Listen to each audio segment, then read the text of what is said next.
Bapak, Ibu, dan saudara sekalian, firman Tuhan akan kita renungkan dari Mazmur 72 ayat 1 dan 2 demikian.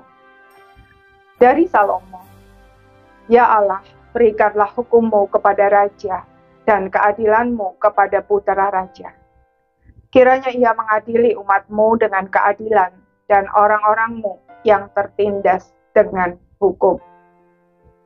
Saudara-saudara sekalian, doa adalah salah satu warisan yang paling berharga dari orang tua bagi anak cucu. Sebab doa tersimpan di hadirat Allah dan akan berbuah pada saat yang tepat. Masalahnya adalah apa yang akan kita doakan. Mazmur 72 adalah doa Daud untuk Salomo anaknya yang akan menggantikan dia memerintah Israel. Memang di awal Mazmur tertulis dari Salomo, tetapi le Salomo dalam bahasa Ibrani dapat diterjemahkan dari atau untuk menurut konteksnya. Dan di akhir Mazmur tertulis, sekianlah doa-doa Daud bin Isai.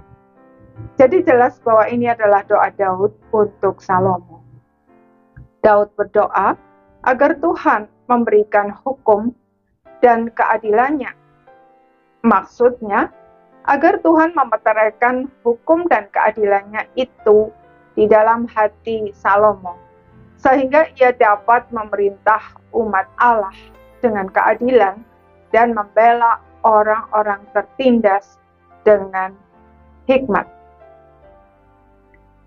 Doa yang sama dipanjatkan oleh Salomo sendiri pada awal pemerintahannya. Dia tidak meminta kekayaan, umur panjang, atau nyawa musuh-musuhnya.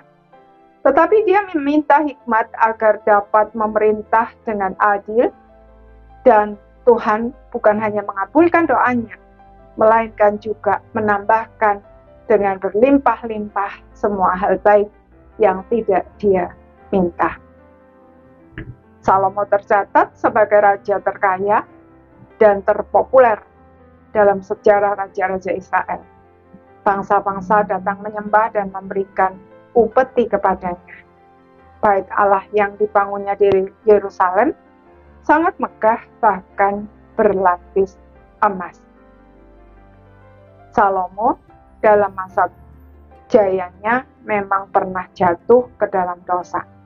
Tetapi doa ayahnya menjaganya, sehingga di masa tuanya sebuah karya besar yaitu kitab Pengkhotbah dia tulis berdasarkan pengalaman hidupnya, mengingatkan kita betapa sia-sianya kemegahan dan kekayaan dunia jika tanpa Tuhan. Saudara, orang tua dapat memberikan harta, pendidikan, bahkan kitab suci, tetapi hanya Tuhan yang bisa memeteraikan firman-Nya di loh hati kita. Jadi, mengapa tidak mewariskan doa agar Tuhan memeteraikan firman-Nya di dalam hati anak cucu kita? Paulus di dalam 2 Korintus 3:3 berkata, karena telah ternyata bahwa kamu adalah surat Kristus yang ditulis oleh pelayanan kami, ditulis bukan dengan tinta, tetapi dengan roh dari Allah yang hidup, bukan pada loh-loh batu, melainkan pada loh-loh daging, yaitu di dalam hati manusia. Saudara, apa yang saudara wariskan kepada anak cucu saudara? Mungkin saudara tidak bisa mewariskan harta dunia, tetapi saudara bisa mewariskan doa yang akan mengubah hidup mereka pada saatnya dan menjadikan mereka saluran berkat bagi banyak orang, serta memuliakan Tuhan. Sudahkah saudara melakukannya? Amin.